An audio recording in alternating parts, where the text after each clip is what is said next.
अस्सलाम वालेकुम दोस्तों, मैं आपको आज एक सबक आमोज कहानी सुनाने जा रहा हूँ। मुझे उम्मीद है आप बहुत सुनेंगे। एक बार एक उस्ताद ने शागिर्द से पूछा, अगर मैं तुम्हें एक सेब और एक सेब दूं तो तुम्हारे पास कितने सेब हो जाएंगे? शागिर्द ने जवाब दिया, 4। उस्ताद ने सोचा, शागिर्द ठीक से सवाल को नहीं समझा। फिर उस्ताद ने शागिर्द से पूछा, अगर मैं तुम्हें एक सेब और एक सेब दूं तो तुम्हारे पास कितने सेब हो जाएंगे? शागिर्द ने कहा, 4।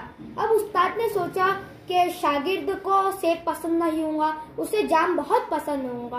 फिर उस्ताद ने शागिर्द से पूछा, अगर मैं तुम्हें एक जाम दूं तो तुम्हारे पास कितने जाम हो जाएंगे? शागिर्द ने कहा, 3। उस्ताद बहुत खुश हुए। फिर उन्होंने शागिर्द से पूछा, अगर मैं तुम्हें एक सेब और एक सेब दूं तो तुम्हारे पास कितने सेब हो जाएंगे? शागिर्द ने कहा, 4। अब उस्ताद को बड़ा गुस्सा आया। उन्होंने शागिर्द को बहुत डांटा और उससे पूछा, 4 कैसे 4 सेब? शागिर्द ने कहा, एक सेब तो मेरे बैग में रखा हुआ है। लिहाजा गुस्सा करने से बेहतर है कि इंसान पहले दूसरों की राय जान ले। हो सकता है कि वो दूसरे पहलू से मामले को देख रहा हो और ये भी हो सकता है कि वो उसकी राय दुरुस्त हो। अस्सलाम वालेकुम।